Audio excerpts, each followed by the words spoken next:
আমরা শুরু করছি চতুর্থ অধ্যায়। চতুর্থ অধ্যায়ের নাম হচ্ছে জ্ঞান যোগ। জ্ঞান বলতে আহ কি বিষয়ক জ্ঞান? পরমেশ্বর ভগবান সম্বন্ধে, ভগবানের আবির্ভাব তিরোভাব সম্বন্ধীয় জ্ঞান, ভগবানের লীলা সম্বন্ধীয় জ্ঞান এই অধ্যায়ে আলোচনা করা হবে, জ্ঞান যোগ অধ্যায়ে। এবং তৃতীয় অধ্যায় পরে এখন এই চতুর্থ অধ্যায়ের যে শুরু হচ্ছে, সংযোগটা হচ্ছে এটা যে পূর্বের অধ্যায়ের সঙ্গে তৃতীয় অধ্যায়ে তৃতীয় অধ্যায়ের শেষ দিকে কাম সম্বন্ধে এবং কাম জয় করার উপায় সম্বন্ধে বর্ণনা করা হয়েছিল তৃতীয় অধ্যায়ের শেষে, মনে আছে আপনাদের?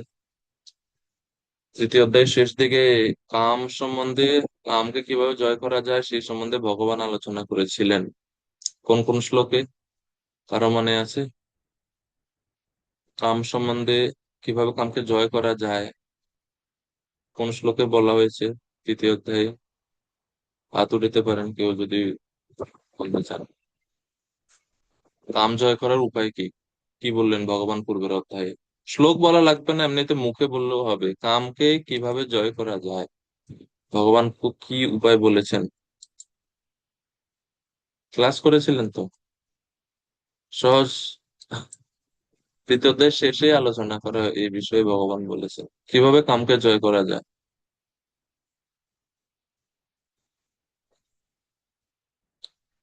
কেউ বলতে, হাত উঠাতে পারেন বলতে চাইলে।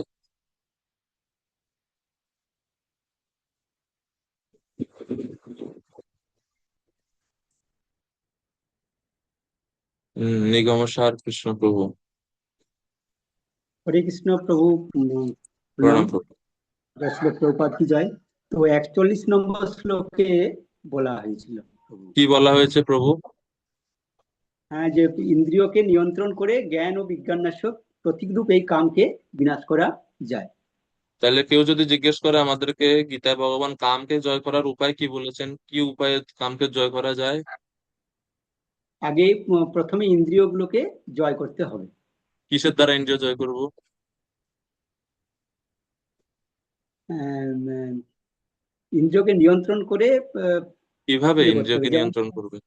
সঙ্গীততে যেমন পড়েছিলাম যে জিহ্বা মন্ত্রকে না, জয় করতে হবে। উপদেশামৃতে যাই যাব না প্রভু, গীতার মধ্যে থাকি তৃতীয় অধ্যায়ের শেষ দিকে ভগবান বলেছেন, ওইটা আমরা শুনতে চাই। হরে কৃষ্ণ। রূপ কিশোরী মাতাজি।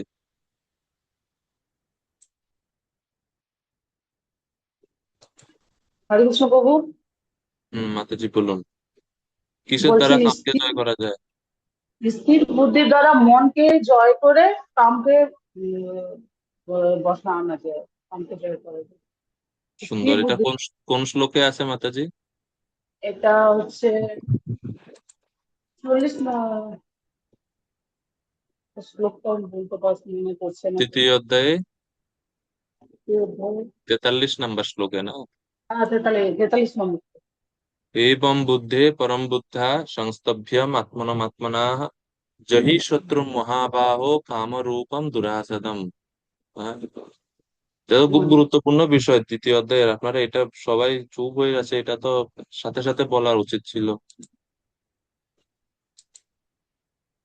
জহি শত্রু মহাবাহ কাম রূপম দুরাসতম। হে বীর অর্জুন, নিজের ইন্দ্রিয়, মন বুদ্ধি, নিজেকে ইন্দ্রিয় মন ও বুদ্ধির অতীত জেনে নিশ্চাত্মিক বুদ্ধির দ্বারা মনকে স্থির করো এবং এভাবে চিৎ শক্তির দ্বারা কামরূপ দুর্য শত্রুকে জয় করো। চিৎ শক্তির দ্বারা, নিশ্চয়াত্মিকা বুদ্ধির দ্বারা, চিৎ শক্তির দ্বারা। এখানে নিশ্চয়াত্মিকা বুদ্ধি, যেটা 43 নম্বর শ্লোকে তৃতীয় অধ্যায়ের শেষে বলা হয়েছে, নিশ্চয়াত্মিকা আত্মিকা বুদ্ধি, বুদ্ধি আমরা কিভাবে লাভ করি? বুদ্ধি লাভ করি আমরা জ্ঞান আলোচনা, জ্ঞান লাভের মাধ্যমে। জ্ঞান থাকলে আমরা বুদ্ধিটা আহ লাভ করতে পারি, জ্ঞান না থাকলে বুদ্ধি আসে না। বুদ্ধি মানে কি?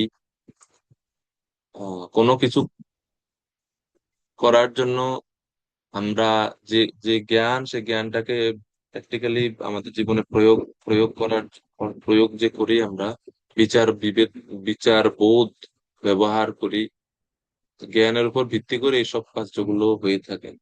তো সে কারণে তৃতীয় অধ্যায় 43 নম্বর শ্লোকে ভগবান যে নিশ্চয়াত্মিকা বুদ্ধির কথা বলেছেন, সেই নিশ্চয়াত্মিকা বুদ্ধি কিভাবে লাভ করা যায়, সেটা লাভ করা যায় জ্ঞানের মাধ্যমে। সেই কারণে এই চতুর্থ অধ্যায়ে এখন জ্ঞান যোগ। আশা করি বুঝতে পারছেন। তো এই হচ্ছে তৃতীয় এবং চতুর্থ অধ্যায়ের মধ্যে সম্পর্ক। কর্মযোগের পরে জ্ঞানযোগ। কেন জ্ঞানযোগ? এই হচ্ছে উপায়, মানে এই হচ্ছে লিঙ্কটা হচ্ছে এটা। তো তো এখন প্রশ্ন আছে, জ্ঞানটা কি আসলে? আমরা অধ্যায় শুরু, এমনিতে সাধারণত জ্ঞান কি? বাস্তব বস্তু সম্বন্ধে জানাটা হচ্ছে জ্ঞান। আর যে জিনিসের কোনো অস্তিত্বই নাই, সেটাকে জানাটা কখনো জ্ঞান হয় না। যেরকম স্বপ্নে আমি দেখলাম স্বর্ণের একটা পাহাড়, এটা জ্ঞান হবে না। এটা কোনো বাস্তবতা নাই। বাস্তবতা নাই বলতে আমরা তো এই জীবনে তো আমার কাছে এই স্বর্ণের পাহাড়টা নাই। তবে আমি স্বপ্নে দেখতেছি যে আমি আকাশে উঠতেছি। হয়তো পূর্বে কোনো সময় আমি পাখি ছিলাম, আকাশে উড়েছিলাম, কিন্তু এখন তো আমি আমি আকাশে উঠতে পারি না নিজে নিজে টানার দ্বারা। তো সেটা জ্ঞান বলা চলে না। জ্ঞান হচ্ছে বাস্তব বস্তু সম্বন্ধে আহ কোন বস্তুগুলো বাস্তব নয়, এটা এটা জানাটাও কিন্তু জ্ঞানের মধ্যেই পড়ে। তো এই হচ্ছে জ্ঞান। এখন এই জগতে বাস্তব বস্তু একমাত্র ভগবান শ্রীকৃষ্ণ। কৃষ্ণ, কৃষ্ণ নাম, কৃষ্ণ ধাম, কৃষ্ণ ভক্ত, কৃষ্ণ সেবা, এই বিষয়গুলো হচ্ছে বাস্তব। এছাড়া বাদ বাকি যা জিনিস আছে সব হচ্ছে অবাস্তব বস্তু। তো এই যে জিনিসগুলো বললাম, কৃষ্ণ এবং কৃষ্ণ সম্বন্ধীয় ব্যক্তি, বস্তু, স্থান, এই সব হচ্ছে বাস্তব বস্তু। এনাদের সম্বন্ধে জানাটাই হচ্ছে জ্ঞান। তো আমরা এই চতুর্থ অধ্যায়ে জ্ঞান যোগ সম্বন্ধে আমরা জানবো। জ্ঞান যোগের আরো অন্যান্য অনেক দিকও আছে, আমরা আস্তে আস্তে আলোচনা করবো। তো এই অধ্যায়ে মোট 42টি শ্লোক আছে। 1 থেকে 10, প্রথমে 10টি শ্লোকে শ্রীকৃষ্ণ বিষয়ক দিব্য জ্ঞানের কথা বলা হবে। শ্রীকৃষ্ণ বিষয়ক দিব্য জ্ঞান। এরপরে 11 থেকে 15 দিব্য জ্ঞানের প্রয়োগ, অর্থাৎ দিব্য জ্ঞান, এই যে যে জ্ঞানটা 1 থেকে 10 নম্বর শ্লোকে বলা হলো, সেটা আমরা আমাদের জীবনে কিভাবে প্রয়োগ করতে পারি, আমরা আমাদের জীবনে এটা কিভাবে এটার বাস্তবতা কিভাবে পেতে পারি। 11 থেকে 15 নম্বর শ্লোকে এই দিব্য জ্ঞানের প্রয়োগ সম্বন্ধে আলোচনা করা হচ্ছে। আহ শ্লোক নাম্বার 16 থেকে 24, 16 থেকে 24 নম্বর শ্লোকে এখন ভগবান অর্জুনকে বলছেন, অর্জুন তুমি জ্ঞানের স্তরে কর্ম করতে পারো। তো জ্ঞানের স্তরে কর্ম কিভাবে করা যায়, বা জ্ঞানের স্তরে অধিষ্ঠিত হয়ে যুদ্ধ কিভাবে করা যায়, সেই সম্বন্ধে 16 থেকে 24 নম্বর শ্লোকে আলোচনা করা হয়েছে। এবং পরে 25 থেকে 33 নম্বর শ্লোকে ভগবান বলবেন, এখানে ভগবান অনেক বিভিন্ন প্রকার যজ্ঞের কথা আলোচনা করবেন। প্রায় 10টা কি 12 প্রকারের যজ্ঞ। এবং এই 25 থেকে 33 নম্বর শ্লোকে ভগবান বলবেন যে সমস্ত যজ্ঞের উদ্দেশ্য হচ্ছে জ্ঞান লাভ, যজ্ঞের মাধ্যমে জ্ঞান অর্জন করা। তো জ্ঞান হচ্ছে সমস্ত যজ্ঞের মূল লক্ষ্য বা সর্বশেষ ফল হচ্ছে জ্ঞান লাভ করা। এভাবে জ্ঞানের মহিমা এই অধ্যায়ে আলোচনা করা হবে। আর সর্বশেষ 34 থেকে 42 এই শ্লোকগুলোতে জ্ঞান কিভাবে অর্জন করতে হয়, অর্থাৎ জ্ঞান অর্জনের পদ্ধতি, জ্ঞান অর্জনের ফলাফল এবং জ্ঞান অর্জনের গুরুত্ব।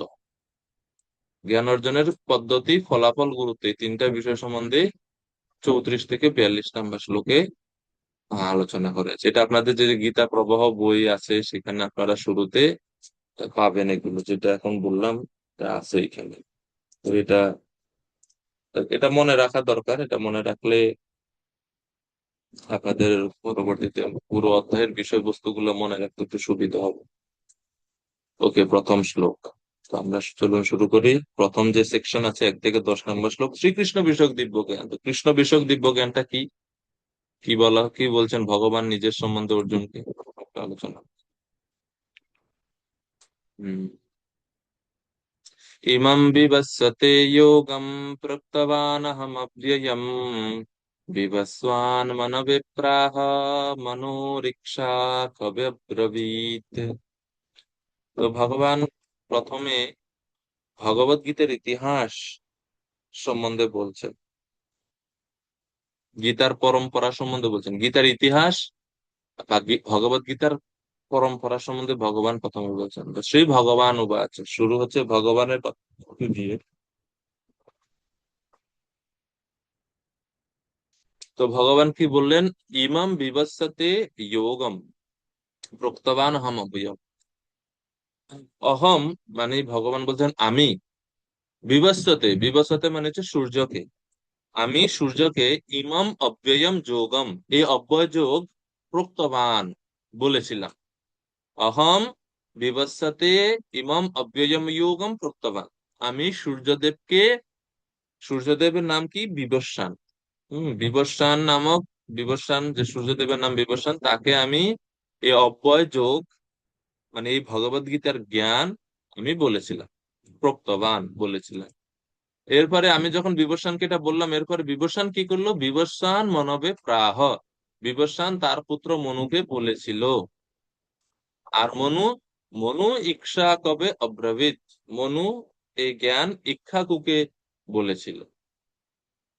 তো এই হচ্ছে গীতার জ্ঞানের পরম্পরা। তাহলে কে কাকে বললো? ধারাবাহিকতাটা কি? রঙ্গময় প্রভু, রঙ্গময় নন্দসুত প্রভু। হ্যাঁ প্রভু, ধারাবাহিকতাটা কি পাচ্ছি তাহলে আমরা এখানে? আগের শ্লোকে কামকে জয় করার মানে আগের অধ্যায়ে কামকে জয় করার পদ্ধতি জেনেছিলাম। হ্যাঁ, না না, এই এই শ্লোকে এখন যে শ্লোকটা বললাম গীতার ইতিহাস মানে ভগবান কাকে কাকে ভগবত গীতা দিয়েছে, জ্ঞান দিয়েছিলেন, তারপরে তিনি হ্যাঁ মানে কাকে দিলেন। হ্যাঁ, প্রথমে মানে বিভীষণকে দিয়েছিল, তারপরে এখন অর্জুনকে আবার দেওয়া হচ্ছে পুনরায়। প্রথমে ভগবান বিভীষণকে দিয়েছেন। বিভীষণ কার নাম? সূর্যদেব। সূর্যদেব। এরপরে বিভীষণ এই জ্ঞান কাকে দিলেন? ইক্ষ্বাকুকে। শ্লোকে আছে দেখেন, শ্লোকে আছে দেখেন। মনুকে, হ্যাঁ। মনুকে দিয়েছিল। সূর্যদেব দিয়েছিলেন মনুকে, আর মনু কাকে দিয়েছিলেন? ইক্ষ্বাকু। ইক্ষ্বাকুকে। আর দেখেন, এখন প্রশ্ন হতে পারে না যে সূর্যদেব কেন মনুকে দিয়েছিলেন? আর মনু বলতে কোন মনু? মনু তো অনেকজন আছে না।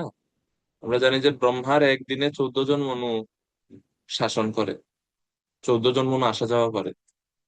এখন এই সূর্যদেব কোন মনুকে এই জ্ঞান দিয়েছিলেন?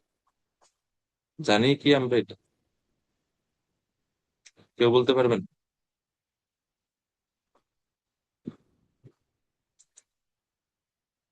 আহ মহাদেব ঘোষ প্রভু। হরে কৃষ্ণ প্রভু। মনু সংহিতায় দিয়েছিলেন মনু সংহিতায় যে মনু আছেন সেই মনুকে বলা হয়। কোন মনু আছে মনুসংহিতায়?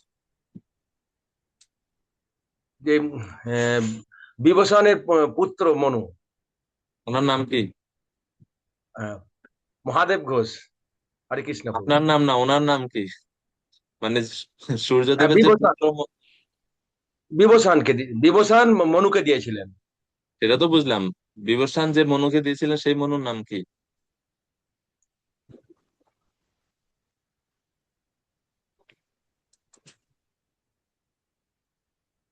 হরে কৃষ্ণ প্রভু। অজিতেশ প্রভু। মাইক অন করুন।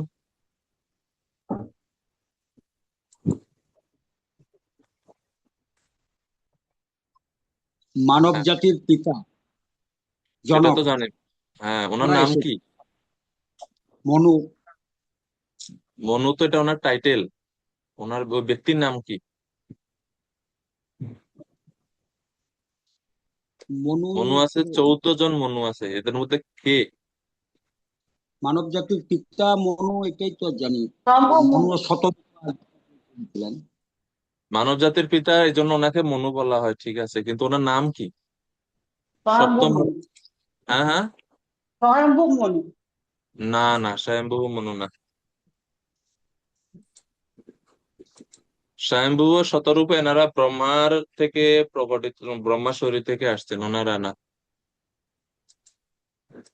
দেখেন।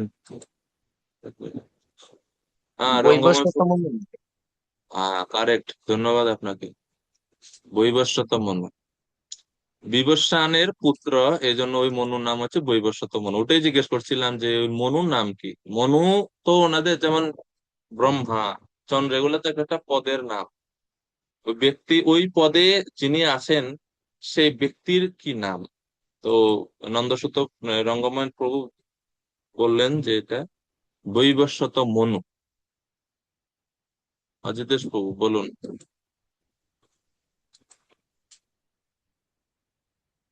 হাত উঠিয়েছিলেন অজিতেশ প্রভু।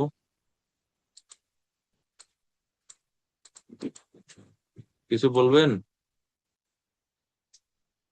ওকে। তো বিবস্বান মনুকে দিয়েছিলেন বলতে এই মনু হচ্ছেন বৈবস্বত মনু, মানব জাতির জনক লেখা আছে, কিন্তু আমরা যদি একটু ভালো করে দেখি, ইনি হচ্ছেন বৈবস্বত মনু। বৈবস্বত মনু, বৈবস্বত মনু হচ্ছে এই বিবস্বানেরই পুত্র, অর্থাৎ সূর্যদেব তার নিজেরই পুত্র, অর্থাৎ বৈবস্বতকে এই যোগ অর্থাৎ এই জ্ঞান দিয়েছে বলেছিলেন। আর বৈবস্বত মনু তিনি কি করলেন, তিনি ইক্ষ্বাকুকে দিয়েছিলেন।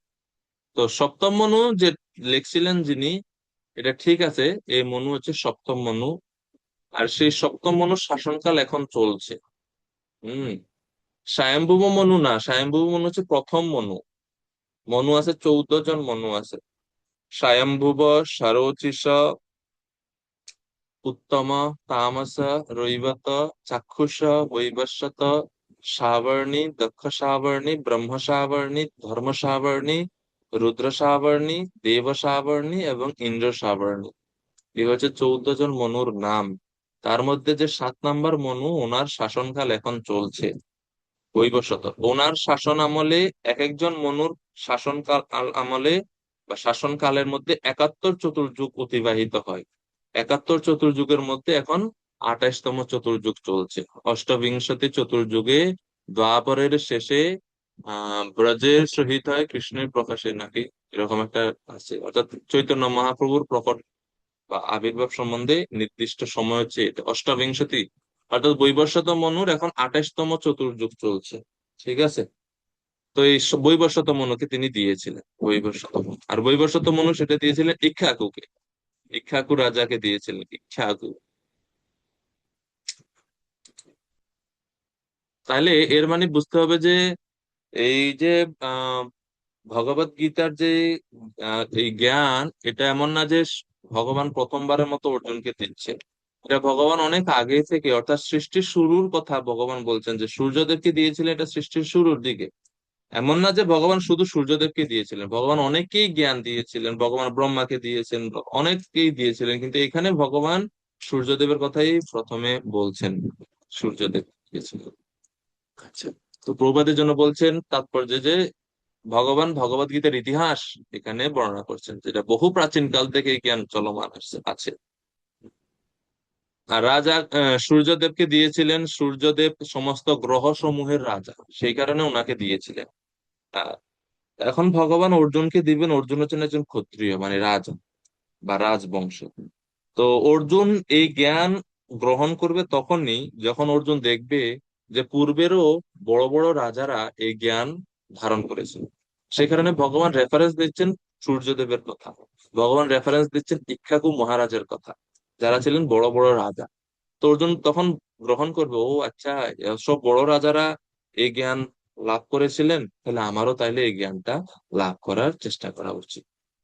প্রভুপাদের জন্য বলছেন সকল রাষ্ট্রের কর্ণধার এবং সমাজের নেতাদের একমাত্র কর্তব্য হচ্ছে কৃষ্ণ ভাবনামৃতের বিজ্ঞান সকলের কাছে বিতরণ করা, সবার কাছে এই জ্ঞানটা প্রচার করা, যেরকম আগের দিনে রাজারা রাজর্ষিরা করতেন।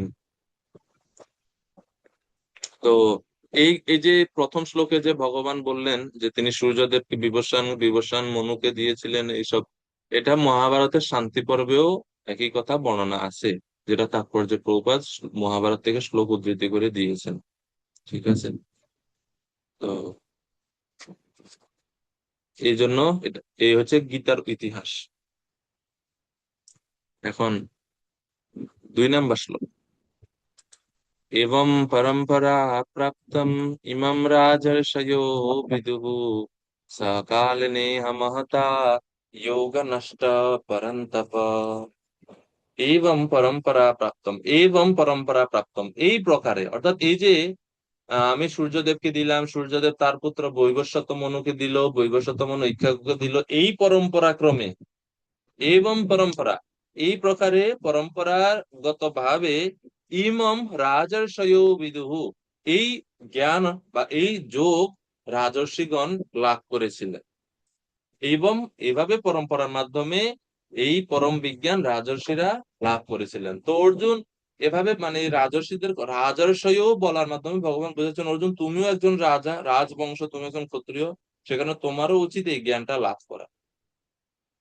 তো যখন ভগবান প্রথম লাইনে বলছেন এবং পরম্পরা প্রাপ্ত ইমাম রাজর্ষয় বিদু, যে এভাবে পরম্পরা ক্রমে প্রাপ্ত এই পরম বিজ্ঞান রাজর্ষিরা লাভ করেছিল, এখন অর্জুন প্রশ্ন হচ্ছে, রাজর্ষিরা তো লাভ করেছিল, তাহলে এখন আবার আমাকে বলার কি কারণ আছে, মানে আমি কি করব?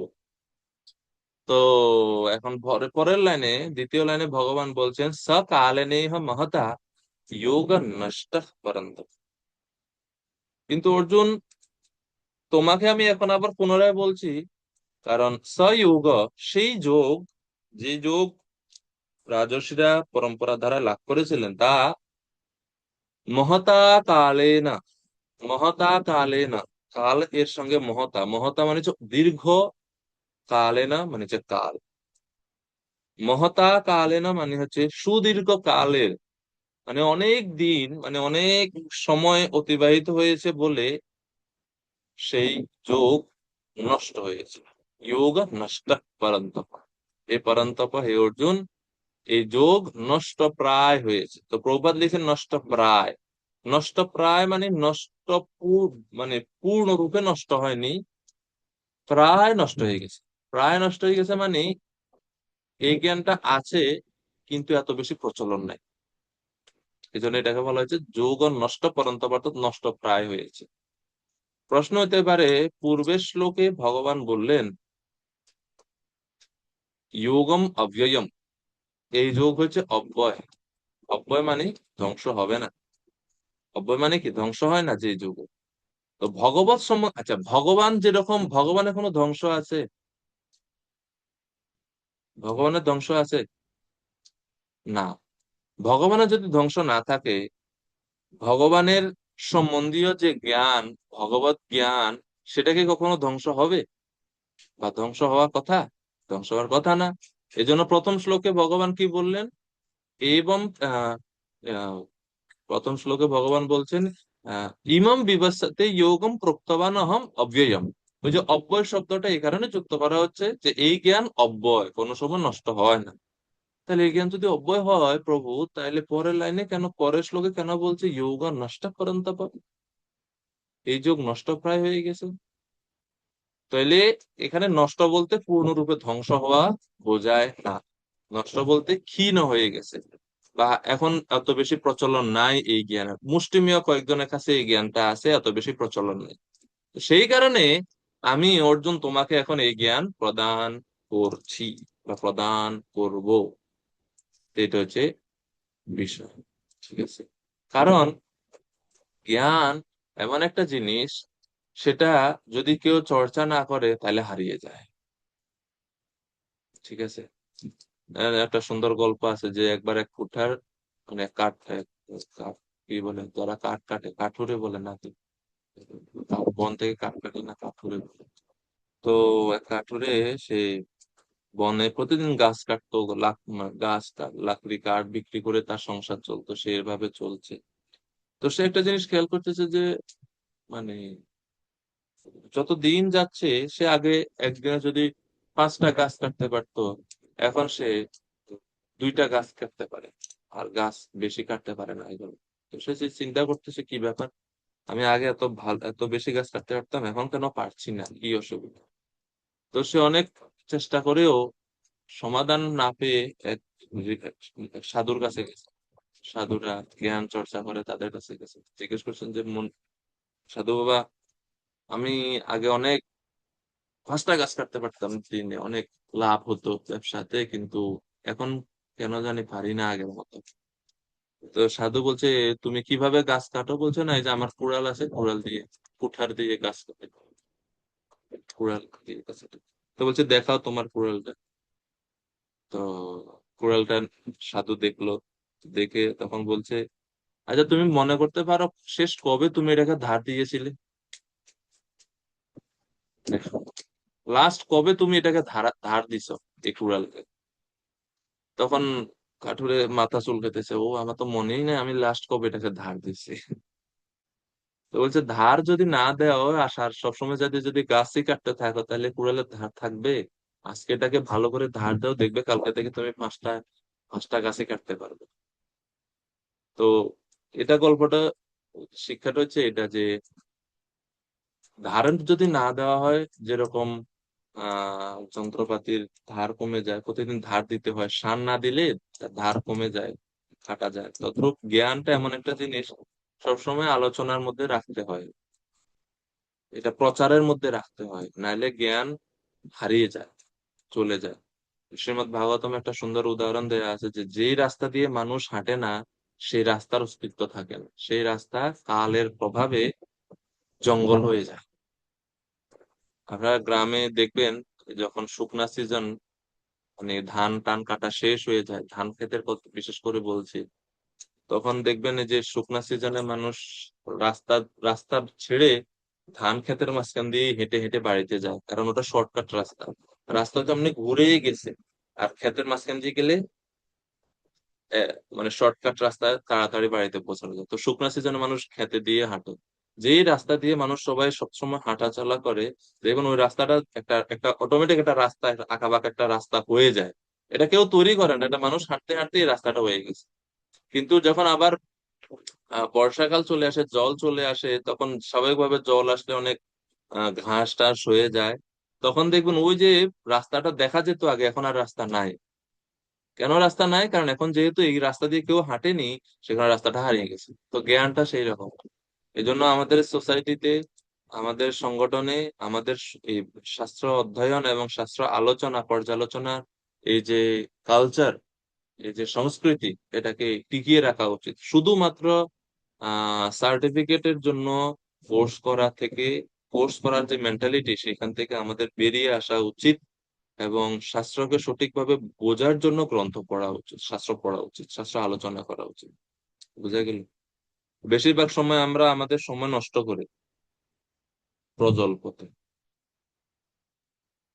বেদরকারি কাজে। কিন্তু আমরা যদি চাই, এই সময়গুলোতে আমরা অনেক শাস্ত্র অধ্যয়ন করতে পারি, শাস্ত্রের আরো গভীর ভাবে জানতে পারি। এক একটা ভগবত গীতার শ্লোক আপনি বিশ্বনাথ চক্রবর্তী ঠাকুরের টিকার আলোকে পড়ুন, বলদেব বিদ্যাভূষণের টিকার আলোকে পড়ুন, ভক্তি বিনোদ ঠাকুরের টিকার আলোকে পড়ুন, শিল প্রভুপাদের তাৎপর্যটাকে আরো ভালোভাবে বিচার বিশ্লেষণ করা পড়ুন, বিভিন্ন শাস্ত্রের রেফারেন্স চিন্তা করুন। কত কিছু আছে পড়ার। শুধু তো গীতার কথা বললাম, শ্রীমদ্ ভাগবতমের উপর 100 জনেরও বেশি ভাষ্যকারের ভাষ্য আছে। আপনি পড়তে পড়তে আপনার জীবন কাল মানে অল্প হয়ে যাবে, শাস্ত্র পড়া শেষ হবে না।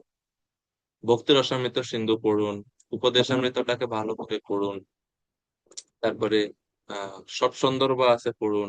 আমরা পড়ি না, আমরা পড়ি না। গীতাটাই ভালো করে পড়ি না। 15-20 বছর হয়ে গেছে ভক্তি জীবনে আছি, সবার কাছে আমি বড়াই করে চলি, আমি সিনিয়র, আমি 30 বছর ভক্তি জীবনে আছি, কিন্তু ভগবত গীতার একটা সাধারণ তত্ত্বটাই ওনার জানা নাই। তো এগুলা আসলে, ওই অহংকারটা করা উচিত না, জানা উচিত, চেষ্টা করা উচিত, সময় নষ্ট করা ঠিক না। ঠিক আছে? ভক্তি জীবন কে কতদিন ধরে আছে, এটা অহংকারের বিষয় না। ওরা তারা লজ্জা পাওয়া উচিত নিজে থেকে, যে ইস, আমি কিভাবে বলছি এটা যে আমি 30 বছর ধরে আছি, আমার তো আধ্যাত্মিক উন্নতি কই হলো? 30 বছরে তো আমার এখন প্রেমস্থলে থাকার কথা, কিন্তু আমি যে এখনো অনর্থ নিবৃত্তির মাঝখানে আছি। এটা তো লুকিয়ে রাখা উচিত। মানুষ যেরকম নিজের বয়স প্রকাশ করতে চায় না, মানুষের বয়স যদি হয়ে যায় 50, বলে 40, মানুষ বয়স বেশিটা বলতে চায় না, লজ্জা পায় যে বয়স অত হয়ে গেছে। এরকম ভক্তি জীবনে কত বয়স, এটা তো প্রকাশ করার বিষয় না, না। এটা এটা মানুষ অটোমেটিক, এটার জন্য এটা বলে কি হবে? আমি আমি কোন স্তরে আছি ভক্তির, আমি কতটুকু পড়ছি, আমি আমার সময়কে কিভাবে ব্যয় করছি, আমি আমার কতটুকু সেবা করছি ভক্তি জীবনে, এগুলো হচ্ছে মুখ্য বিষয়। কতদিন আছেন, দিন দিয়ে কি হবে। তো এই জন্য পড়া উচিত, অধ্যয়ন করা উচিত। কেননা ওই যে ভগবান বলছেন যোগ নষ্ট পরন্তপ, যোগ নষ্ট হয়ে যাবে যদি আমরা এটা আলোচনা পর্যালোচনা না করে থাকি। তো এই জন্য আসলে ভক্তি জীবনের যে যে দুর্লভ সুযোগ, সেটা আসলে আমরা অনেক সময় ওই বাহ্যিক জিনিস দেখে আমরা আসলে মানে সেই সুযোগটা হারিয়ে ফেলছি। আমরা ভক্তির যে মূল লক্ষ্য জিনিসটা, সেই জিনিসটা থেকে আমরা দূরে সরে যাই অনেক সময়, তো সেটা ঠিক না।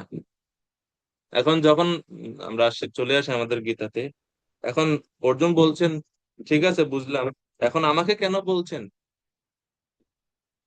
তখন 3 নম্বর শ্লোকে ভগবান বলছেন, হে অর্জুন, এই যে যোগ নষ্ট হয়ে গেছে, সেই যোগটাকে আমি আবার পুনরুজ্জীবিত করার জন্য, সেই ছিন্ন পরম্পরাকে আবার যুক্ত করার জন্য আমি তোমাকে সেই অব্যয় যোগ, যে যোগ আমি পূর্বে সূর্যদেবকে বলেছিলাম, সেই কথা আমি এখন তোমাকে বলবো, মনোযোগ দিয়ে শোনো। সাইবায়ম ময়া ত্যত্য যোগ প্রক্তঃ পুরাতনঃ ভক্তসি মে সখা চেতি রহস্যম এতদুত্তমম। স এবায়ম ময়া তে অদ্য যোগ প্রক্তঃ পুরাতন।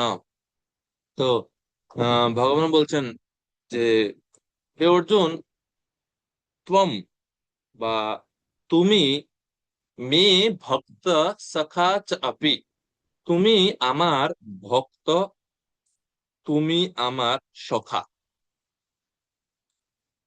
ইতি অর্থাৎ এই কারণে, যেহেতু তুমি আমার ভক্ত এবং একই সাথে তুমি আমার সখা, এই কারণে অয়ম আমি, স এব পুরাতন যোগ, সেই পুরাতন যোগ, যেই যোগ বা যেই জ্ঞান আমি সূর্যকে বলেছিলাম বা সৃষ্টির শুরুতে বলেছিলাম, সেই যোগ, সেই পুরাতন যোগ অদ্য মায়া, এখন আমার দ্বারা তে প্রোক্তবান, তে প্রোক্ত, তোমাকে আমি এখন বলবো।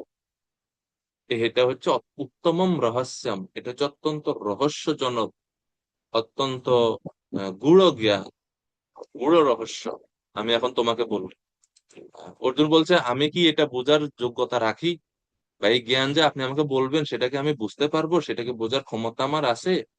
তো ভগবান বলছেন যেহেতু আমি বলছি না, তো আমি বলছি বলে এবং আমার আশীর্বাদ আছে বলে, এবং তুমি যেহেতু আমার ভক্ত এবং তুমি যেহেতু আমার সখা, এই দুইটা বিশেষ গুণের কারণে তুমি এই জ্ঞান হৃদয়ঙ্গম করতে পারো। রহস্যম হি এতদ উত্তম, এই যে গোপন রহস্য, সেটা তুমি উপলব্ধি করতে পারবে। কেন পারবে? এক হচ্ছে তুমি ভক্ত এবং সখা, এই কারণে পারবে। দুই হচ্ছে আমি তোমাকে দিচ্ছি, আমি বলছি বলে তুমি এটা, আমার আশীর্বাদে তুমি এই জ্ঞান উপলব্ধি করতে পারো।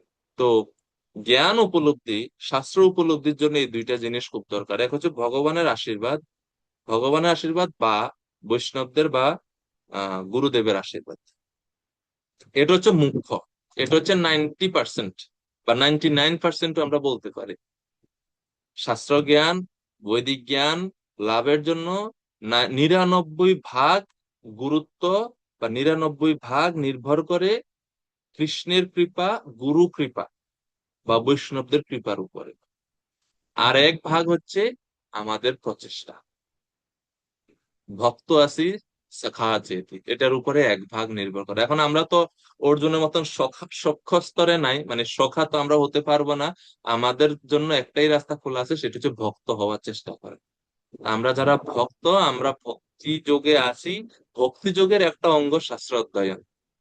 64 অঙ্গের মধ্যে ভক্তি রসামৃত সিন্ধুর একটি অঙ্গ হচ্ছে, আপনার ভক্তি রসামৃত সিন্ধু পড়লে দেখবেন, ক্লাস তো হবে আপনাদের সামনে, সেখানে আছে আহ উম, ভক্তির যে মুখ্য 5টি অঙ্গের কথা রূপ গোস্বামী বলবেন, সে মুখ্য 5টি অঙ্গের মধ্যে একটি অঙ্গ হচ্ছে শ্রীমৎ ভাগবত রসাস্বাদই রসিকই ভাগবতই সাহা, অর্থাৎ রসিক ভক্তদের সাথে শ্রীমৎ ভাগবতের অর্থ আস্বাদন করা।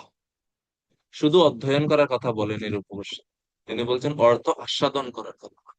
মানে শ্রীমৎ ভাগবতের অর্থকে আস্বাদন করতে, এনজয় দ্য মেলো, দ্য টেস্ট শ্রীমৎ ভাগবত।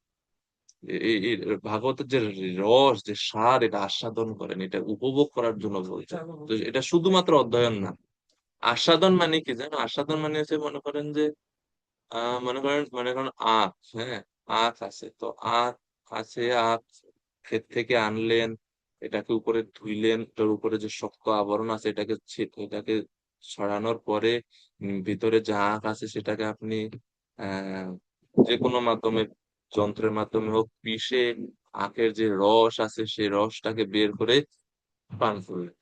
এটা হচ্ছে আস্বাদন।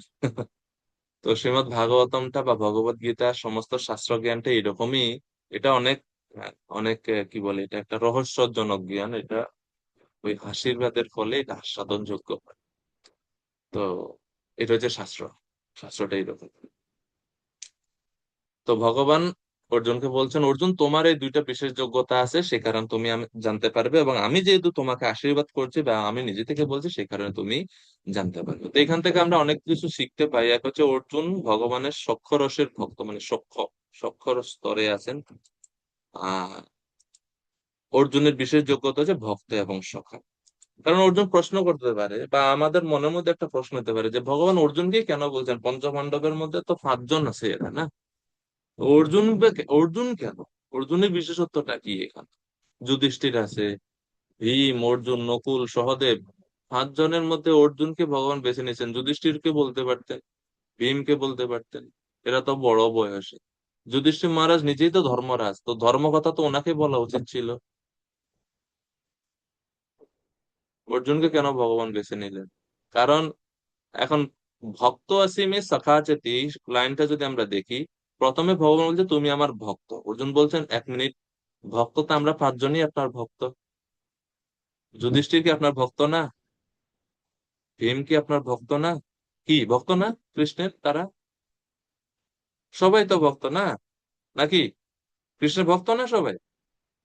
কি বলেন আপনারা? সবাই ভক্ত। কিন্তু কৃষ্ণ পরে আর একটা কথা বলছেন, যেটা শুধুমাত্র অর্জুনের আছে, অন্য কারোর মধ্যে নাই। কি কথা সেটা? ভক্ত আসি মে, পরের শব্দটা কি সবাই বলুন একবার, শ্লোক। সখা, সখা। এই সখা জিনিসটা, বা এই যে শব্দটা সখা, ভক্ত আসিমে সখা চেতি, সখা শুধুমাত্র এখানে 5 জনের মধ্যে অর্জুনই খেলে। যুধিষ্ঠির, ভীম সখা না। কেন? এ যুধিষ্ঠির এবং ভীমসেন এনারা কৃষ্ণের বয়সে বড়, তো বড়দের বড় যিনি, এনার সঙ্গে তার সখ্যতা হয় না। নকুল, সহদেব বয়সে ছোট, তো ছোটদের সঙ্গে তো আর সখ্যতা হয় না। সখ্যতা একমাত্র সম্ভব সমবয়সী। তো সমবয়সী অর্জুনের কে, সরি, কৃষ্ণের কে? অর্জুন। এই জন্য বলছে ভক্ত সিনেসার কাছে। কারণ এটা তো একটা গোপন জ্ঞান না, এটা হৃদয়ের কথা। এই ভগবত গীতার জ্ঞানটা হচ্ছে ভগবানের হৃদয়ের কথা। গীতা আমি হৃদয়ম সাক্ষাৎ, গীতা মাহাতে ভগবান বলছে, গীতাটা হচ্ছে আমার হৃদয়। অর্থাৎ ভগবত গীতা যদি কেউ যদি পুরো ভগবত গীতা মুখস্থ করে ফেলতে পারে, হৃদয়ঙ্গম করতে পারে, তা এর মানে উনি ভগবানকে হৃদয়ে ধারণ করে আছেন, বা ভগবানের হৃদয় উনি ওনার হৃদয়ে ধারণ করে আছেন। তো গীতা আমি হৃদয়ম সাক্ষাৎ, গীতা ভগবানের হৃদয়। তো এই হৃদয়ের কথা কাকে বলা যায়? একমাত্র বন্ধু ছাড়া কাউকে হৃদয়ের কথা বলা যায়? ঠিক আছে না? এই জন্য চাণক্য পণ্ডিত বলেন যে যখন ছেলে মেয়ের বয়স 15-র উপরে হয়ে যায়, তখন তাদের সঙ্গে বন্ধুর আচরণ করতে হয় মা বাবাকে। কারণ ওই সময় যদি মা বাবা বন্ধুর আচরণ না করে, তাহলে ছেলে মেয়েদের যে হৃদয়ের কথা, সেটা মা বাবার কাছে তারা প্রকাশ করবে না, তখন অন্য বন্ধু বান্ধবের কাছে প্রকাশ করে। তো কিছু কিছু কথা আছে, যা আপনাদের সকলের জীবনে অভিজ্ঞতা আছে, যে আমরা মা বাবাকে সব কথা বলতে পারি না, ভয়ে অনেক সময়, বা একটা লজ্জা ভয়ে বসে। অনেক সময় মা বাবারা হচ্ছে এরকম, মানে ছেলে মেয়েদের সাথে অত ভালো ব্যবহার থাকে না, বা খুব কড়া, সবসময় খালি ধমকের উপরে রাখে। এখানে ছেলে মেয়েরা মা বাবার কাছে সব হৃদয়ের কথাগুলো প্রকাশ করতে পারে না, তো বন্ধুর কাছে, বান্ধবীর কাছে প্রকাশ করে। তো হৃদয়ের কথা বন্ধু বা বান্ধবীর কাছে প্রকাশ করা যায়। এখন এই 5 জনের মধ্যে বন্ধু হচ্ছেন অর্জুন, এই জন্য অর্জুনকে ভগবান বেছে নিলেন হৃদয়ের কথা প্রকাশ করার জন্য। আর রসগত দিক থেকেও অর্জুন একটু শ্রেষ্ঠ স্তরে আছে। ঠিক আছে? তো এই জন্য অর্জুনের যোগ্যতা। আর আহ জ্ঞান লাভের এই যে যোগ্যতা, এখানে ভগবান অর্জুনকে বলছেন শ্রীমদ্ ভাগবতমেও আমরা ভাগবতের শুরুতেই একবারে ভাগবতের প্রথম স্কন্ধে প্রথম অধ্যায়ে আমরা দেখি যে আহ শৌনক ঋষিগণ তারা সুত গোস্বামীর মহিমা বর্ণনা করছেন।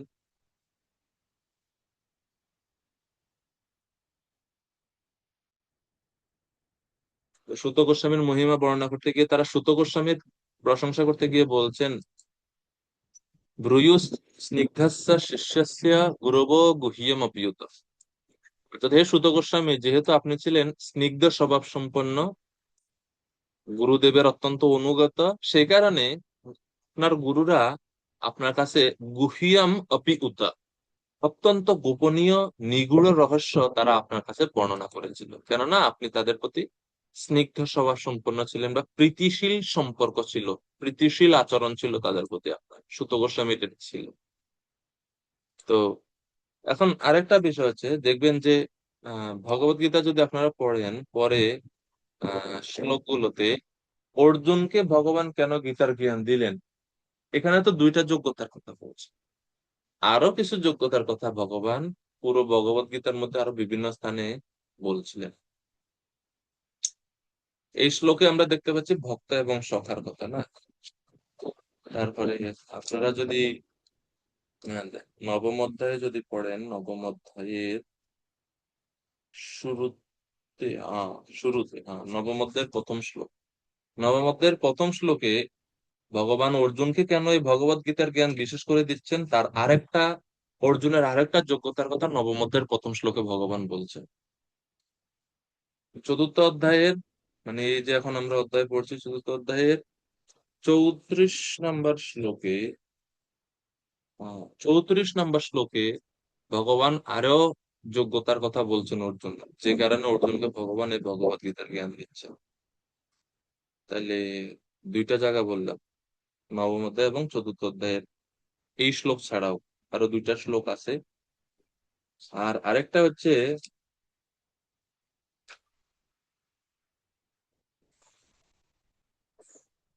এই দুইটাই। তা আপনাদের হোমওয়ার্ক থাকবে, এই যে দুইটা শ্লোকের কথা বলা হলো, এই দুইটা শ্লোকে, এটা দুইটা শ্লোক পড়বেন, অনুবাদ, শ্লোক অনুবাদ তাৎপর্য পড়ে ওখান থেকে বের করার চেষ্টা করবেন যে অর্জুনের আর কি যোগ্যতা কথা ওই শ্লোকগুলোতে আছে। এই শ্লোকে তো আছেই দুইটা, আরো কি যোগ্যতার কথা ওই শ্লোকগুলোতে, এটা একটু পড়ে খোঁজার, বের করার চেষ্টা করবেন। ঠিক আছে? এখন এই পর্যন্ত বলার পরে অর্জুনের এখন প্রশ্ন আছে। অর্জুন চিন্তা করতেছেন, কি ব্যাপার, কৃষ্ণ কি বললো এটা? প্রথম শ্লোকে বলছেন ইমম বিবস্বতে, আমি সূর্যদেব বিবস্বানকে এই জ্ঞান দিয়েছি। আরে, কৃষ্ণ তো আমার সঙ্গে জন্মগ্রহণ করছে, মানে আমি আর কৃষ্ণ তো সমবয়সী প্রায়, মানে আমরা দুজন বন্ধু, যেহেতু সমবয়সী না আমরা দুজন, তা আমরা যখন সমবয়সী, আমার জন্মের আগ থেকে তো সূর্যদেব আছে, তা কৃষ্ণ কখন সূর্যদেবকে জ্ঞান দিয়েছিল? এটা অর্জুনের মনের মধ্যে প্রশ্ন আসছে। তো অর্জুন এর জন্য জিজ্ঞাসাই করে বসলেন, অর্জুন উবাচ অপরম ভবতো জন্ম পরম জন্ম বিবস্বতঃ কথমেতদ্ বিজানীয়াম ত্বমাদৌ প্রত্যবানিতি। ভবতা জন্ম, অর্জুন বলছে ভবতা জন্ম, তোমার জন্ম, অপরম, অপরম মানে এই সূর্যদেবের পরে তোমার জন্ম হয়েছে। ভবতা, ভবতা জন্ম অপরম বিবস্বত জন্ম, কৃষ্ণ সূর্যদেব তো তোমার আগে থেকেই আছে।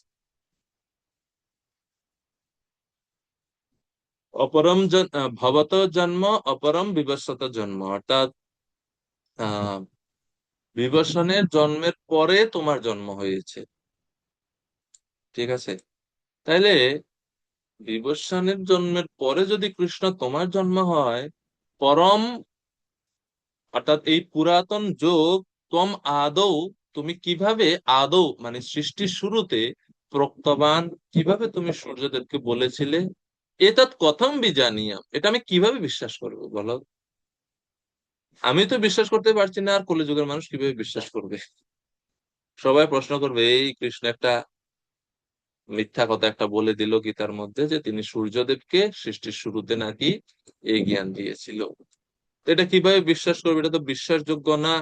কেননা তোমার জন্ম আমার জন্ম প্রায় সমান, মানে প্রায় আমরা সমবয়সী। তো তুমি কিভাবে কৃষ্ণকে সূর্যদেবকে তুমি কিভাবে সৃষ্টির শুরুতে এই জ্ঞান দিয়েছিলে? তাহলে এখন এই প্রশ্নের দ্বারা আমরা কি এটা মনে করব যে অর্জুন কৃষ্ণের সর্বেশ্বরত্ব জানতেন না?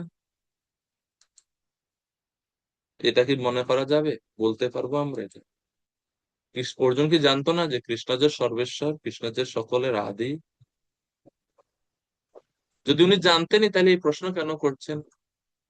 তো আচার্য যখন বলছেন, যদিও অর্জুনের প্রশ্ন থেকে মনে হচ্ছে যে অর্জুন মনে হচ্ছে যেন কৃষ্ণের সর্বেশ্বরতা বা কৃষ্ণ যে পরমেশ্বর ভগবান, তিনি যে সবকিছুর আদি কারণ, সেটা মনে হচ্ছে যেন অর্জুন জানে না। কিন্তু আসলে এরকম না। অর্জুন জানে কৃষ্ণ যে পরমেশ্বর ভগবান। কিন্তু এখন ভবিষ্যতের যে সমস্ত মানুষেরা, কলিযুগের মানুষের, তারা হয়তো কৃষ্ণের এই কথাকে ভুল বলতে পারে, স্বীকার না করতে পারে বা মানতে নাও পারে। সে কারণে অর্জুন চাচ্ছেন কৃষ্ণ যেন নিজেই একটা এক্সপ্লেনেশন দেয় যে কিভাবে তিনি সূর্যদেবকে এই জ্ঞান দিয়েছিলেন সৃষ্টির শুরুতে। এটা কৃষ্ণের নিজ মুখ থেকে যেন প্রকাশিত হয় গীতার মধ্যে, না হলে মানুষ এটাকে বুঝতে পারবে না, মনে করবে আরে এটা কিভাবে সম্ভব। তো সেই কারণে অর্জুন এই প্রশ্ন করে বসছেন। অর্জুনের প্রশ্নের পিছনে এটা উদ্দেশ্য না যে আমি বিশ্বাস করি না, অর্জুন বিশ্বাস করে, অর্জুন জানে কৃষ্ণ ভগবান। কিন্তু বদ্ধজীবদের জন্য অর্জুন কৃষ্ণের কাছে এই এই প্রশ্ন করে বসল। তো আপনাদের দ্বিতীয় হোমওয়ার্ক হচ্ছে এই শ্লোকের তাৎপর্য পড়ে এখানে প্রভুপাদ আহ তিনটা কি চারটা কারণ বলছেন। চারটি কারণ, চারটি কারণ যে কেন অর্জুন এই প্রশ্ন করলো, অর্জুনের এই প্রশ্নের পিছনের কি কারণ আছে। চারটা কারণের কথা প্রভুপাদ তাৎপর্য ব্যাখ্যা করছেন। তো কৃপা করে আপনারা তাৎপর্যটা পড়ে এটা বের করে খাতায় লিখে এগুলা, এই যে আগে একটা বললাম আহ অর্জুনের যোগ্যতা, আর হচ্ছে অর্জুনের প্রশ্ন করার কারণ, চারটা কারণ প্রভুপাদ ব্যাখ্যা করছে, এটা পড়ে বোঝার চেষ্টা করতে, বের করার চেষ্টা করতে। আচ্ছা, তো এখন 5 এবং 6 নম্বর শ্লোকে কৃষ্ণ উত্তর দিচ্ছে। তা আমরা প্রথমেও অধ্যায়ের শুরুতে বললাম না যে জ্ঞান জ্ঞান জ্ঞান, কি বিষয়ক জ্ঞান? ভগবান সম্বন্ধিত জ্ঞান বলেছিলাম না? তো ভগবত জ্ঞানটাই এখন শুরু হচ্ছে। 5 এবং 6 নম্বর শ্লোকে ভগবান ভগবান বলছেন, মানে ভগবানে এবং জীবের মধ্যে কি পার্থক্য, জীবতত্ত্ব এবং ভগবত তত্ত্বের মধ্যে, বিষ্ণু তত্ত্ব জীবতত্ত্বের মধ্যে পার্থক্যটা কি। জীব কোনো সময় ভগবান হতে পারে না, সে ভগবানের দাস হতে পারে, ভগবানের ভক্ত হতে পারে, কিন্তু সে কখনো ভগবান হতে পারে না, সেই স্তরে যেতে পারে না জীব। তো জীব তত্ত্ব এবং বিষ্ণু তত্ত্ব বা ঈশ্বর তত্ত্ব, এর মধ্যে সম্বন্ধটা কি, পার্থক্যটা কি, সেই সম্বন্ধীয় যে জ্ঞান, যেটা বেদে উপনিষদে বর্ণনা করা হয়েছে, সেই জ্ঞানটাই ভগবান এখানে বলছেন। শ্রী ভগবান উবাচ বহুনি মে ব্যতীতানি জন্মানি তব চার্জুন তান্যহম বেদ সর্বাণি ন ত্বম বিদ্ধু পরন্তপ। গঙ্গাময় প্রভু কৃপা করে অনুবাদ করবেন। পরমেশ্বর ভগবান বললেন, হে হে পরন্তপ অর্জুন, আমার ও তোমার বহু জন্ম অতিবাহিত হয়েছে। আমি সেই সমস্ত জন্মের কথা স্মরণ করতে পারি, কিন্তু তুমি পারো না। হরে কৃষ্ণ। তো ভগবান এখন বলছেন অর্জুনকে যে অর্জুন, ভগবান বলছেন অর্জুন, তোমার এবং আমার বহুবার জন্ম হয়েছে। হে পরন্তপ অর্জুন, মে তব চ, তোমার এবং আমার বহুনি জন্মানি ব্যতীতানি। ব্যতীতানি মানে যে, মানে ব্যয় করা, ব্যতীত হওয়া মানে অতীত হওয়া। অর্জুন, তোমার এবং আমার বহু জন্ম অতীত হয়েছে, অর্থাৎ অতীতে আমরা অনেকবার জন্মগ্রহণ করেছি। এখন এখানে জন্ম শব্দটা কি অর্থ আমরা একটু পরে দেখবো। ভগবান বলবে জন্ম। তো অতটুকু জানি, বহু জন্মানি ব্যতীতানি, বহুনি জন্মানি ব্যতীতানি, তোমার এবং আমার বহু জন্ম হয়েছে, অতীত হয়েছে। অহম তানি সর্বাণি বেদ, এই জায়গাতে মিল যে তোমার এবং আমার বহুবার জন্ম হয়েছে। এই জায়গাতে জীবে এবং ঈশ্বরে বা অর্জুন এবং কৃষ্ণের সঙ্গে মিল আছে, কারণ অর্জুন তো এখানে জীব তত্ত্বের প্রতিনিধিত্ব করে, হ্যাঁ, আর কৃষ্ণ তো তিনি ভগবান। তো অর্জুন অর্থাৎ জীব তত্ত্ব, কৃষ্ণ মানেছে বিষ্ণু তত্ত্ব। বিষ্ণু তত্ত্ব এবং জীব তত্ত্বের মধ্যে এখানে সাদৃশ্যটা হচ্ছে যে জীব এবং ভগবান অনেক জন্মগ্রহণ করে। আবারও বলছি, এখানে জন্ম বলতে একটু ব্যতিক্রম আছে ভগবানের ক্ষেত্রে। ভগবানের জন্ম বলতে একটু ব্যত্যয়, মানে একটু অন্যরকম জন্ম, এটা পরে আমরা জানবো, জন্ম হয়। কিন্তু জীব এবং ভগবানের মধ্যে পার্থক্য হচ্ছে, ভগবান পরে বলছেন দ্বিতীয় লাইনে যে অহম তানি সর্বাণি বেদ, সেই সমস্ত জন্মের কথা অহম বেদ, আমি জানি।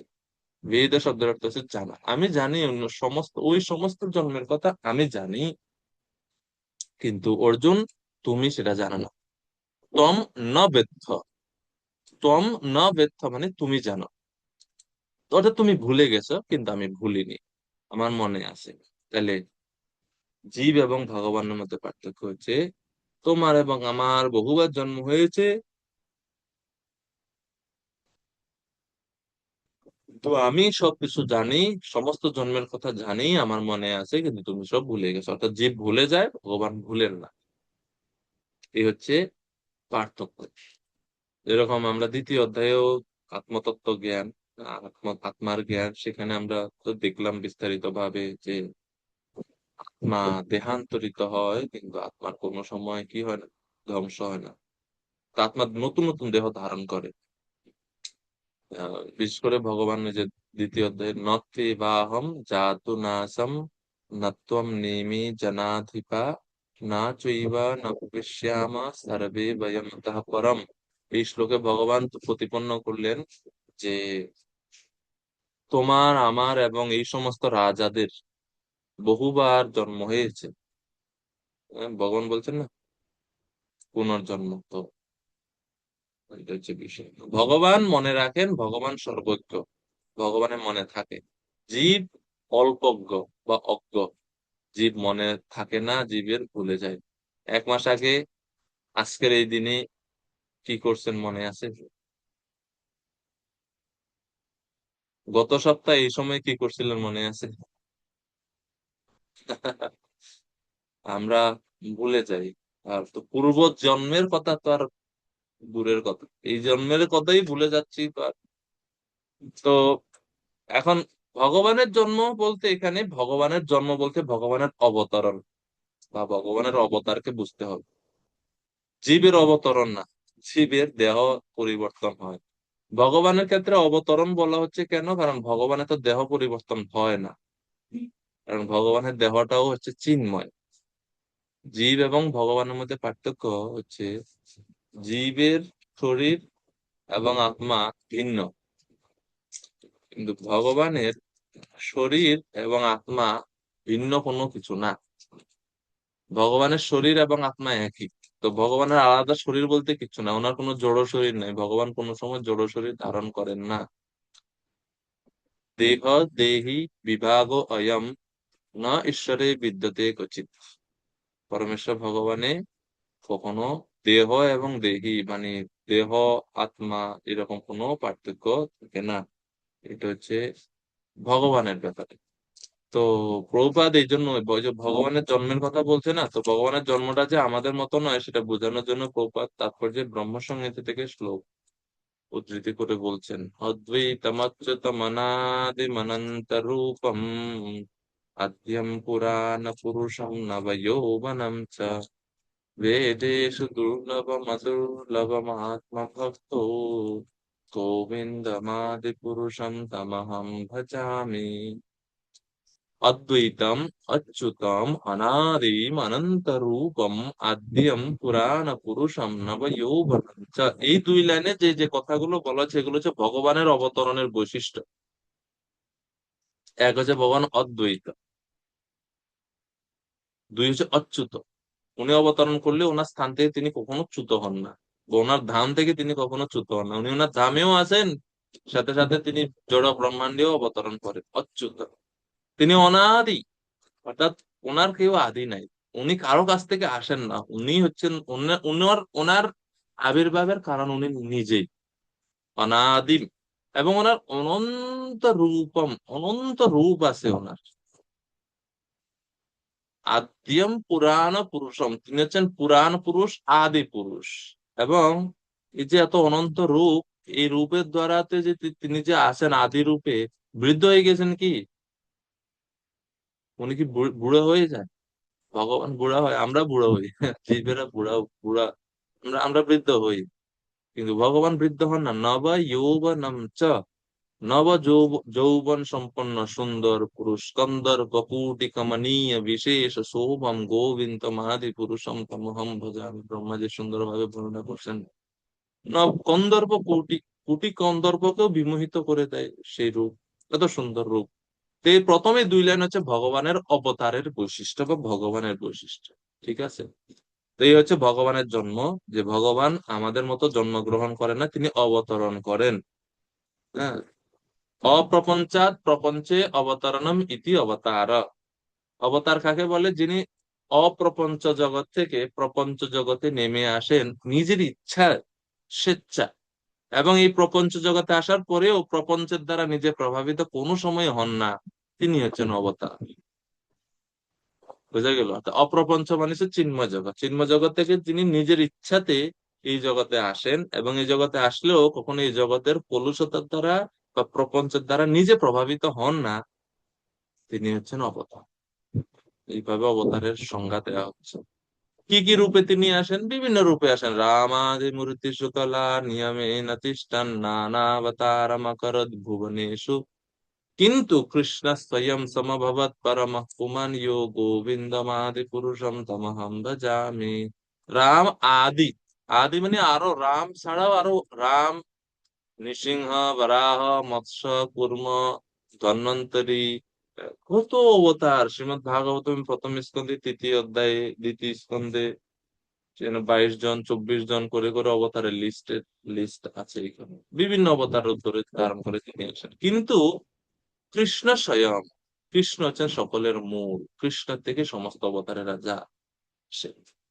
তো ভগবানের অসংখ্য অবতার আছে, কিন্তু আদি রূপ বা স্বয়ং রূপ হচ্ছে কৃষ্ণ, ঠিক আছে? এই জন্য প্রভুপাদ তাৎপর্য আরো বলছেন যে আহ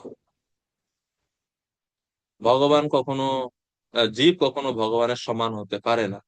এখানে প্রভুপাদ বিভু চৈতন্য এবং অনু চৈতন্য কথা বলছেন। যে বিভু চৈতন্য হচ্ছে ভগবান, আমরা হচ্ছে অনু চৈতন্য, এই হচ্ছে ভগবানের ভগবত্তা, এই পার্থক্য।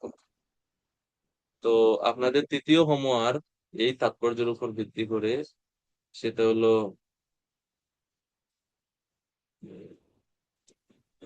শ্রীকৃষ্ণ এবং বদ্ধজীব, কৃষ্ণ এবং বদ্ধজীব, এই দুইয়ের মধ্যে পার্থক্য কি? ভগবানে এবং জীবের মধ্যে পার্থক্য কি? ব্যাখ্যা বা পার্থক্যটা একটা চার্টের মতো করবেন। 5 এবং 6 নম্বর শ্লোকের তাৎপর্যের উপর ভিত্তি করে। 6 নম্বর শ্লোকের তাৎপর্যে প্রভুপাদ ব্যাখ্যা করছেন, 5-এও আছে। তো এই দুইটা তাৎপর্যের উপর ভিত্তি করে এটা ব্যাখ্যা করতে হবে, ঠিক আছে? কেউ একজন আপনারা গ্রুপে একটু এই প্রশ্নগুলো একটু লিখে দেন, তাহলে হোয়াটসঅ্যাপ গ্রুপে হচ্ছে, অনেকে হয়তো দেখা যায় কোনো কারণে ক্লাসে নাই, তো ওনারাও একটু জানতে পারবে, বা যারা আছে অনেকে মনে থাকবে গ্রুপে থাকলে একটু কষ্ট করে একটু। রঙ্গময় প্রভু, আপনি এটা করতে পারেন।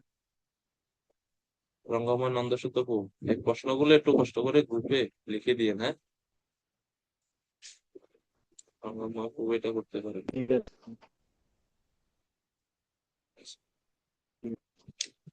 এরপরে 6 নম্বর শ্লোক। এখন ভগবান জীবের, ভগবান ওনার আবির্ভাব সম্বন্ধে এবং জীবের সম্বন্ধে বলার পর এখন নিজের জন্ম, যে জন্মের কথা তিনি বলছেন, বহুনিমে ব্যতীতানি জন্মানি তব চার্জুন, নিজের জন্ম সম্বন্ধে ভগবান এখন 6 নম্বর শ্লোকে বলছেন আমার জন্মটা কেমন। কেননা অর্জুনের প্রশ্ন যে তুমি যদি অনাদি হও, অবিনাশী হও, তাহলে তোমার পুনঃ পুনঃ জন্ম হয় কেন? তাহলে তোমার আর জীবের মধ্যে পার্থক্য কি রইলো? তুমিও জন্মগ্রহণ করো কেন বারবার জীবের মতো? তো 6 নম্বর শ্লোকে ভগবান এখন বলছেন, অজো পিসান অব্যয়াত্মা ভূতানামীশ্বরো পিসান প্রকৃতিম স্বামভিষ্ট, সরি, সরি, প্রকৃতিম স্বামধিষ্ঠায় সম্ভবামি আত্মমায়য়া। তো ভগবান এখন তার নিজের আবির্ভাব বা নিজের জন্ম সম্বন্ধে এখানে এই শ্লোকে ব্যাখ্যা করে বলছেন, যদিও আমি জন্মরহিত, আমি চিন্ময়, যদিও আমি জন্মরহিত এবং আমার চিন্ময় দেহ অব্যয়, এবং যদিও আমি সর্বভূতের ঈশ্বর, তবুও আমার অন্তরঙ্গা শক্তিকে আশ্রয় করে আমি আমার আদি চিন্ময় রূপে যুগে যুগে অবতীর্ণ হই। এমন না যে কৃষ্ণ স্বয়ং রূপে বিভিন্ন যুগে আসেন বা সব যুগে আসেন, এইরকম না। কৃষ্ণের অবতারগণ বিভিন্ন যুগে আসেন, আর স্বয়ং ভগবান কৃষ্ণ ব্রহ্মার একদিনে একবারই মাত্র আসেন।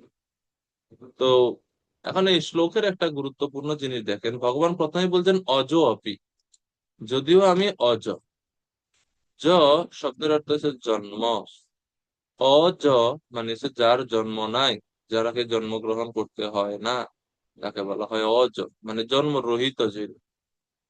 তাহলে অজ অপি, যদিও আমি অজ, আমার জন্ম নাই, তারপরে আমি জন্মগ্রহণ করি। তাহলে এখানে জন্ম, প্রথমে তো বলেই দিচ্ছেন আমার জন্ম নেই, তাহলে পরে জন্ম কিভাবে সম্ভব? তাইলে বুঝতে হবে পরে যে উনি জন্মগ্রহণ করেন বললেন, সেটা আসলে জন্ম না, সেটা হচ্ছে আবির্ভাব। এই জন্য পরের লাইনে দেখেন লেখা আছে, প্রকৃতিম স্বাম অধিষ্ঠায় সম্ভবামি আত্মমায়ে। সম্ভবামি মানে হচ্ছে আবির্ভূত হই, আমি নিজেকে প্রকাশ করি বদ্ধ জীবদের লোক চক্ষুর সামনে, বা এই জড়জগতের জীবদের চক্ষুর সামনে আমি নিজেকে কি করি? প্রকাশিত করি। সম্ভবামি, আমি আবির্ভূত হই। আপনি আবির্ভূত হন এই জড় জগতের মধ্যে, তার মানে আপনি মহামায়ার দ্বারা প্রভাবিত হয়ে যান। এই জড় জগৎ মহামায়ার সাগর, এখানে জড়া প্রকৃতি মায়ার সাগর এখানে। আপনি যখন আবির্ভূত হন, তাহলে তো আপনিও মায়ার মধ্যেই পড়ে যান না? ভগবান মায়ার মধ্যে পড়ে যায় না এই জগতে আসলে? কি বলেন, পড়ে না? ও, শ্লোকেও ভগবান বলছেন সম্ভবামি আত্মমায়া, আমার অন্তরঙ্গা শক্তির দ্বারা আমি এই জগতে অবতীর্ণ হই। অর্থাৎ আমি যখন আসি, আমার প্রত্যেকটা কার্যক্রম সম্পাদন আমি করি অন্তরঙ্গা শক্তির দ্বারা বা যোগমায়ার দ্বারা। মহামায়ার দ্বারা আমি আমার কোনো কার্য করি না। ঠিক আছে? তো ভগবান আত্মমায়া বা অন্তরঙ্গা শক্তির দ্বারা এই জগতে অবতীর্ণ হয়ে থাকে। তো ভগবানের জন্মটা হচ্ছে অদ্ভুত, অন্তরঙ্গা শক্তির অধীনে। আর আমরা আমরা বহিরঙ্গা শক্তির দ্বারাতে, কর্মফলের দ্বারাতে আমরা বারবার বারবার আমাদের জন্ম মৃত্যু চক্রে ঘুরতে হয়। 3:2:15 শ্রীমৎ ভাগবতমেও ভগবান যে অজ, তারপরেও তিনি আবির্ভূত হন, তার বলা হচ্ছে 3:2:15, অজোপি জাত ভগবান যথাগ্নি। ভগবান অগ্নির মতো নিজে, যদিও তিনি অজ, কিন্তু তারপরে তিনি আবির্ভূত হন।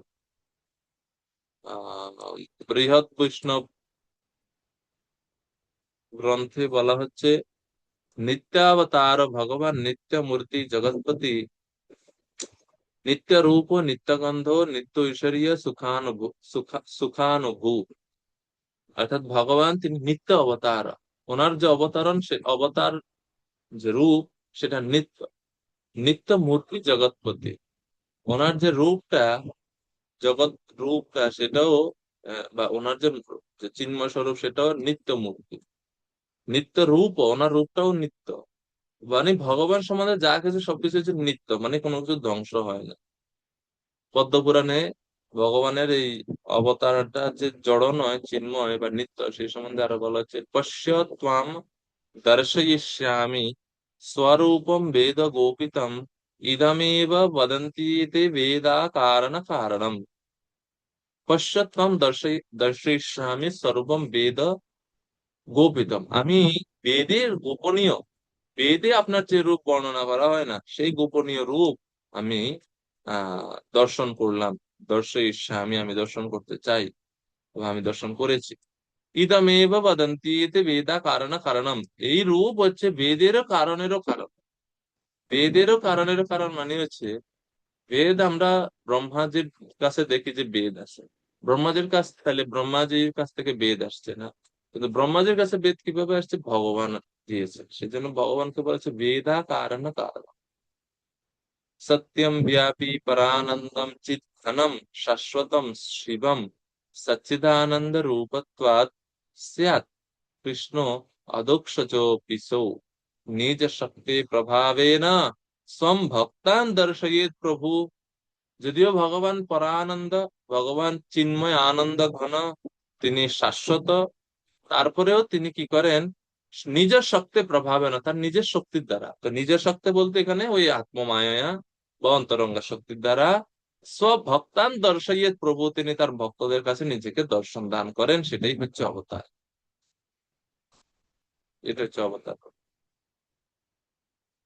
তো ভগবানের রূপ চিন্ময়, নিত্যম অব্যক্তোপি ভগবান ইক্ষতে নিজ শক্তিতঃ তামৃতে পরমাত্মানম কঃ পশ্যেৎ কম পশ্যেতাম ইতম প্রভু।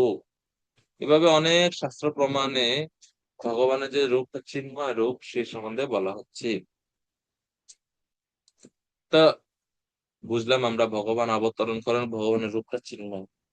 ভগবান কখন আসেন আপনি, 5 নম্বর শ্লোক আপনি বলছেন সম্ভবামি যুগে সম্ভবামি আত্মমায়া, আপনি আত্মমায়া দ্বারা এই জগতে আসেন।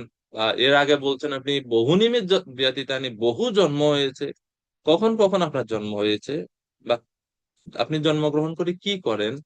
তো 7 নম্বর শ্লোকে ভগবান বলছেন, আমি কখন আবির্ভূত হই জানো, যদা যদা হি ধর্মস্য গ্লানির্ভবতি ভারত অভ্যুত্থানম অধর্মস্য তদাত্মানম সৃজামি অহম। হে ভারত, হে অর্জুন, যখনই ধর্মের অধপতন হয় এবং অধর্মের অভ্যুত্থান হয়, তখন আমি নিজেকে প্রকাশ করে অবতীর্ণ হই। তো এখানে এই সৃজামি শব্দটির অর্থ সৃষ্টি করা অর্থে ব্যবহৃত হয়নি, কেননা একটু আগে আমরা দেখলাম ভগবানের জন্মটা হচ্ছে চিন্ময়, ভগবান আত্মমায়া বা অন্তরঙ্গ শক্তি দ্বারা এই জগতে আবির্ভূত হন এবং তিনি অজ। যেহেতু পূর্বে বলা হচ্ছে যে তিনি অজ, তাহলে সৃজামি শব্দের অর্থ নতুন করে সৃষ্টি করেন, এটা ভুল হবে। সৃজামি বলতে এখানে কি হবে, প্রকাশ করা অর্থে ব্যবহৃত হবে সৃজামি, ঠিক আছে। অর্থাৎ ভগবানের যে স্বরূপ, সেই স্বরূপটা ভগবান এই জড় জগতে বদ্ধজীবদের কাছে প্রকাশ করেন, এটাই হচ্ছে সৃজামি। তো সৃজামির পূর্ণ অর্থ করা যাবে না। তাহলে ভগবান কখন আসেন, যখন ধর্মের গ্লানি হয় এবং অধর্মের অভ্যুত্থান হয়, তখন ভগবান এই জগতে আসেন। এসে কি করেন,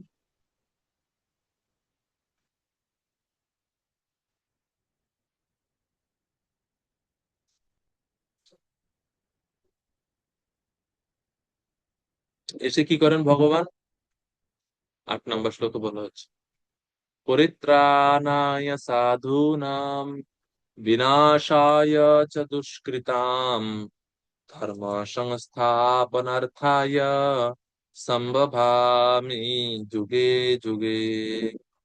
সাধূনাম পরিত্রাণায়, সাধুদের পরিত্রাণ বা রক্ষা করার জন্য। সাধু বলতে কারা? সাধু নাম বলতে সাধু, সাধু বলতে কারা? মদ একান্ত ভক্ত দিগের, আমার যারা অত্যন্ত প্রিয় ভক্ত, তাদের পরিত্রাণের জন্য। আর দুষ্কৃতাম বিনাশায়, দুষ্কৃতাম মানে দুষ্ট, দুষ্ট জনদের, দুষ্ট ব্যক্তিদের বিনাশের জন্য বা বিনাশ করার জন্য। তাহলে যারা ভক্তিযোগে যুক্ত, সেই সাধুদের রক্ষা করার জন্য, দুষ্টগণের বিনাশ করার জন্য, ধর্ম সংস্থাপনার্থায়, এবং ধর্মকে সংস্থাপন করার জন্য যুগে যুগে সম্ভবামি, যুগে যুগে আমি আবির্ভূত হই। এটা হচ্ছে ভগবানের কারণ, আবির্ভাবের কারণ, কেন তিনি আসেন। এই তিনটা কারণে তিনি আবির্ভূত হন: সাধুদের রক্ষা, দুষ্কৃতকারীদের বিনাশ, এবং ধর্মকে স্থাপন। তার মধ্যেও প্রায়োরিটি লিস্টে প্রথমে হচ্ছে সাধুদের রক্ষা। মানে আহ, দুষ্কৃতি বিনাশ, ধর্ম সংস্থাপন, এটা এমনি এমনি হয়ে যায়। মূল কারণ হচ্ছে সাধু রক্ষা, অথবা সাধুদের বা ভক্তদের আনন্দ বিধান করা। মদ ভক্ত বিনোদার্থম ক্রিয়তে তাদৃশী ক্রীড়া, শ্রীমদ্ ভাগবতে বলা হয়েছে ভগবান তার ভক্তদের বিনোদ বা আনন্দ দেওয়ার জন্য বিভিন্ন লীলা করে থাকেন। সমস্ত অবতারের পিছনে দেখবেন কোনো না কোনো একজন ভক্তের কথা আছে। হ্যাঁ, মৎস্য অবতার আসছেন রাজার প্রার্থনাতে পৃথিবী রক্ষা করার জন্য। বরাহদেব আসছেন ব্রহ্মার চিন্তা থেকে, যে কিভাবে পৃথিবীকে রক্ষা করা যায় রসাতল থেকে। কুর্ম অবতার আসছেন দেবতাদের প্রার্থনা থেকে, কিভাবে সমুদ্র মন্থন করতো। ঠিক আছে, নৃসিংহদেব আসছেন প্রহ্লাদ মহারাজকে আনন্দ দেওয়ার জন্য। আমরা নৃসিংহ আরতিতে গাই নমস্তে নরসিংহায়। এর পরের লাইন কি? প্রহ্লাদ আহ্লাদ দায়িনে, প্রহ্লাদ আহ্লাদ দায়িনী। প্রহ্লাদকে আহ্লাদ দেওয়ার জন্য, আহ্লাদ শব্দের অর্থ হচ্ছে আনন্দ, প্রহ্লাদকে আনন্দ দেওয়ার জন্য আপনি আসেন। এরপরে বলা হচ্ছে হিরণ্যকশিপুর বক্ষ শিলাটঙ্ক নখালে, আপনি হিরণ্যকশিপুর বক্ষ বিদীর্ণ করার জন্য আসেন। তো ওই যে হিরণ্যকশিপুর বক্ষ শিলাটঙ্ক নখালে, এটা হচ্ছে বিনাশায় চ দুষ্কৃতাম। এই শ্লোকে যেটা বলেছে বিনাশায় চ দুষ্কৃতাম, এটা হচ্ছে হিরণ্যকশিপুর বক্ষ শিলাটঙ্ক নখালে, কিন্তু এটা পরে। প্রথমে কি? প্রহ্লাদ আহ্লাদ দায়িনে, মানে পরিত্রাণায় সাধনা। তো প্রায়োরিটি লিস্টে ভগবান প্রথমে আগে সাধুদের রক্ষা করার জন্যই আসেন মূলত। সাধু ভক্ত ছাড়া ভগবানের কোনো অবতার নেই। ঠিক আছে, সাধু ভক্ত বলতে এখানে ব্রহ্মা হতে পারে, দেবতারা হতে পারে, বা কোনো মহান ঋষিরা হতে পারে। তো ওনাদের প্রার্থনাতেই ভগবান শুনে থাকেন। সম্ভব আমি যুগে যুগে।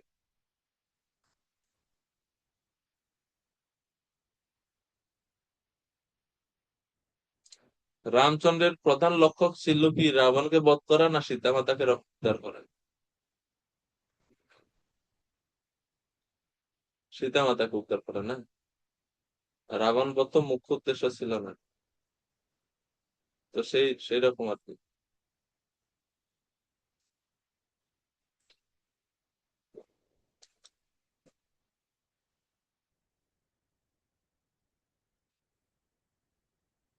আর বিশ্বনাথ চক্রবর্তী ঠাকুর এখানে যে যুগে যুগে বলছে না, যুগে যুগে, তো এর মাধ্যমে কৃষ্ণ বোঝাতে চাচ্ছেন এই দাপর যুগে আমি আবির্ভূত হয়েছি, পরবর্তীকালে আমি আবার আবির্ভূত হব। মানে এই দ্বাপর যুগে আমি স্বয়ং আবির্ভূত হয়েছি কৃষ্ণ রূপে, স্বয়ং আবার আবির্ভূত হব কলিযুগে শ্রী চৈতন্য রূপে। এই জন্য বলছে যুগে যুগে, শব্দ দুইবার ব্যবহার করা হয়েছে সম্ভব আমার যুগে।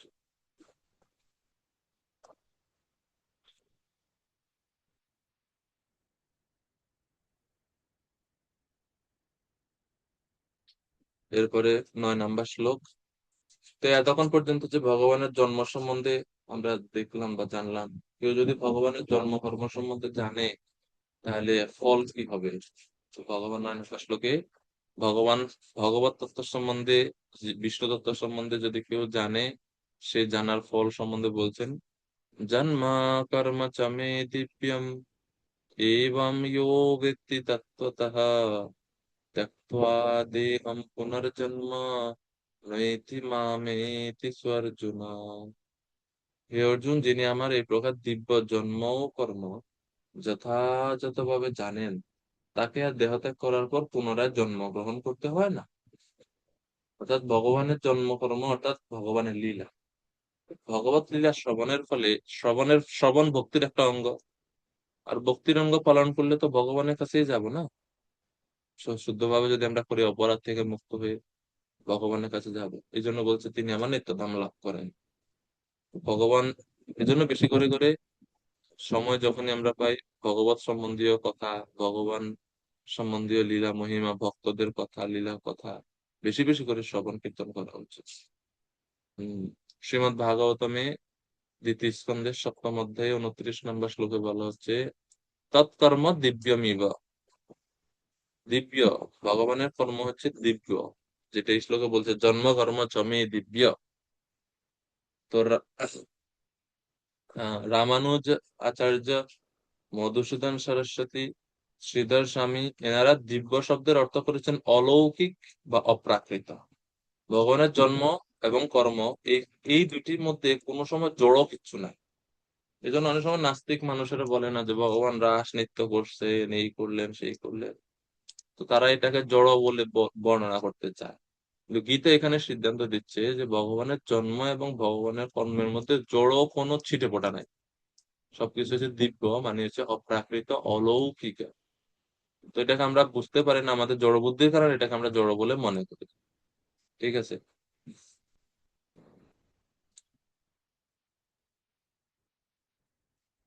এরপরে 10 নম্বর শ্লোক। 10 নম্বর শ্লোকে এখন ভগবান অর্জুনকে বলছেন,